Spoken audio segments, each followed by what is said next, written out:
is that this vibration is always going on. And if you have a clear intention, if you come from an open heart, from a space of love, with an intention to just listen and be present with your animal, something will show up for you.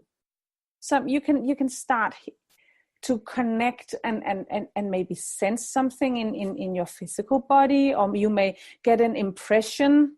I have a black cat. He's very, very good at sending impressions about wet food for cats. It's very clear. It comes directly into my brain, and I'm like, no, you can't have wet food. That will get you too fat. But they send it in different ways, and some are very clear. Like him, he sits down, he stares at me, he goes meow, and he puts pictures in my head. Mm-hmm. Very good at that. But the intention, the clear intention, mm-hmm. on connecting and getting yourself silence in your mental chatter, so you can start listening into what is being broadcasted in the room you're in. That will give you a good start. What I always try to do, or what I find very useful for myself, is just the sort of intention, or the thought, I'm going on neutral. I am receiving, I'm allowing to receive, and I'm not broadcasting. I'm sort of doing that, and then just wait what happens, and see if I get any pictures or sounds or words, sensations, or yeah. And I remember, with Golden Arrow, and I told you this before, this is how the documentary started. When I was doing the education with you, that I went to Golden Arrow to try this out, does this really work, the animal communication? And I was very excited, and I said, Golden Arrow, what would you like to share with me? And he said, I want to be in a film. And that was the start of the documentary. I remember this. That was cool. Which turned out completely different from how I had planned it. Since then, my Golden Arrow, my horse, has actually helped me arrive in the sort of in the now, and heal my heart and let me accept who I am. And that was the sort of healing journey that we took together. And he helped me find my husband. So this is like the little magical that story is so magical. I love it. And it gets better and better. It's so good. So I was wondering if you would like to share one of your sort of animal wisdom, magical stories. Magical stories. Oh, there are so many magical stories with animals. And what I just want to say before sharing this with you is that I have this inner belief that these animals move into our lives just at the exact right time, at the exact right place, and that exact right animal will move into our lives. And it's orchestrated in spirit. It's not accidental. And I hear this from my clients so many times, where they go like, I was not supposed to have that horse, cat, dog, whatever, but it just, the neighbor couldn't have it, or someone called and told me, you need to get this dog. And that's just orchestrated in spirit, that these animals move into our lives.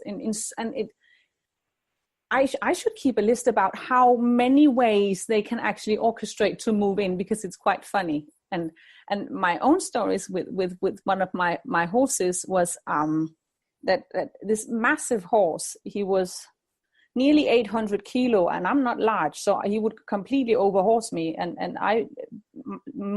all my other horses are small horses. So this massive horse, I bought him for my husband. Because I thought it would be so beautiful, if we could ride together. He could ride on this big war horse, and I could ride on my white Anglo-Arab, and it would be so beautiful. But that horse was not for my husband. That horse was for me. And he moved into our lives through the back door as being the horse for my husband, which he was not. And after a while, my husband couldn't ride him, because my husband was a beginner in riding, and the horse had some issues that came out, and this started a massive healing journey between him and me. Mm-hmm. And he just showed me so many things about how such a large animal he was very traumatized, and he has more or less let his soul escape from his body, because he couldn't cope being in his body. He was in a bad space. And that took a lot of healing and a lot of confidence work and a lot of love to get him comfortable in his body. And having such a large animal being so scared of being in his own skin, it was heartbreaking. And getting him comfortable in his own body and learning how someone with that amount of muscle power can be so sensitive and so gentle and just be, moved by the energy between us. That was such a profound experience with him. So he taught me a lot about gentleness and power all in one, about connection, and about re-entering a healing space on a physical level, even if the trauma was so bad that you would never think it possible to reconnect to the physical realm. But he could, under the right circumstances, of course, and with a lot of time and love. So and the beautiful story about is that his name was Raphael, and that is the archangel of healing. Yes, that is beautiful. I know. What came up to me while you were talking about Raphael was that, whether it's an animal or whether it's a human, you don't know actually what's going on inside them. So if you see the sort of strong and powerful outside, that doesn't mean their inside that strong. So they could be very sensitive and very, very sort of soft and that was the thing with this horse, because everybody was like, oh, he's such a big horse, you just need to be firm with him. No. You had to turn the volume down, because then he could hear you. He couldn't hear you if you were shouting at him. You had to be quiet, and that would make him listen. So what did you were those the quietening down? Was that one of the things that you learned, or how did he kind of change your life? I believe that when these animals move in and we connect to them on the soul level, that we're not able to continue our life that we had before, because I think that the soul connection actually changes us. Amen to that. That's so true. That's so true. So what did he do in your life? Oh God, what did he not do in my life? He did so many things. Just learning that sensitivity is a power. Okay. Power doesn't have to be forceful and with a lot of strongness behind it. So being sensitive, and I'm super hypersensitive, but that is a forte. And that is something that from that space you can create a lot of movement. Movement doesn't have to come from something forceful, and you could still have something. You can still have a strong energy and a powerful energy with lightness, and grace. Because he was, like, as I said, 800 kilos, and he was so graceful. He was not a big lump. He nearly didn't touch the ground when he was moving. I was like, how is this possible? And then sometimes when he decided to be forceful, he would be forceful. Knock down fences and stables and whatever when he got scared, and just used his body. But when he was aligned, he was so gracious and graceful. And the connection that when he was in a space of balance, because of the work we did together, he could just teach me how you can connect to an animal from a place of love. What does that do to you? It changes your vibration. It changed how I could trust in connection to something powerful. That he taught me as well. In my own things. In my own experience with Golden Arrow, I think the one thing that really sticks out for me is the opening of my heart. Through that connection and through that, horses are very much in the now. They don't think about yesterday. They don't think about tomorrow. They're very much now, and they're very open. So for me, it was okay to be open around him, because I felt safe, because he was open and he showed me it's okay. You don't have to have any walls up, which I had for a long time, because I didn't feel safe opening myself up to new experiences or new people, because I was insecure and I was like this little girl inside, being scared.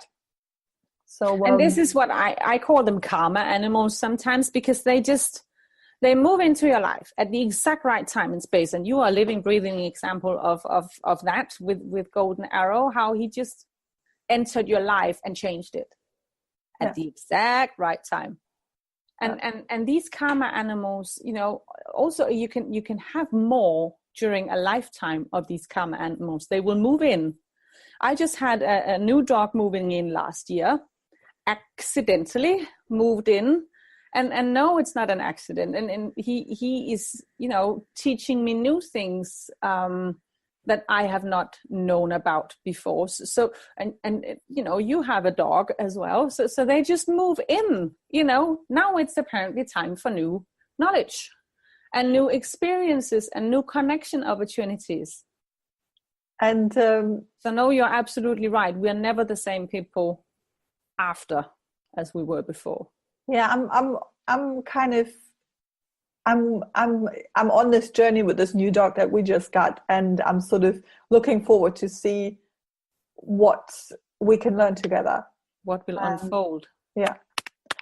But learning together, that is the cue. It is. to speak a little bit about our lovely giveaways, and you have put something together for us. I have. Yes, I have. And maybe you want to tell the listeners what they get if they sign up. If you sign up. What we would like to send to you are 2 workbooks. One of them is a brief overview about how you can train your sensory body, going briefly over each of the 4 clairs, giving you an overview of which abilities goes with which clair, and then how you can enhance it. So that's the first one. And then we're going to give you a workbook about a mindfulness exercise where you can go out and physically train your sensory body. It will guide you to a practice exercise out in nature, because believe that when connecting with Mother Nature and connecting with all her beautiful animals, that is an amazing way to get to work with your sensory body. So this workbook will give you an exercise in how to do that, and give you an opportunity to do some journaling and some inner reflection work after you've done the exercise. So those are the 2 giveaways you will receive from us if you sign up for those giveaways. Yes. And we have just done Charlotte and I have just done a Writing from the Heart with Horses workshop in Denmark, and we have done the mindfulness exercise there, and it was very beneficial. It was very beautiful, and I can only recommend everybody to get these giveaways, to try this out, go into nature, connect with nature, doing this mindfulness walk or little exercise, and maybe as an introduction to animal connection, to animal communication, just so that you're aligned with yourself, that your chakras sort of are balanced, and you can listen. You can sort of go on neutral and listen to the animals. And and practice to receive messages. Yeah, and have a little think about. Go through a little bit. If you have animals in your household, sit down and just connect to them from love, from your heart, and have a think. Maybe journal a little bit about this. What has happened in your life after these animals moved in? You know what? That is so beautiful. Yes. Just have a reflection on what these animals has given you. Take some time and spend some time in recognizing their gifts to you. I think this is really nice, and it's like thanking the animals It's appreciation work. acknowledging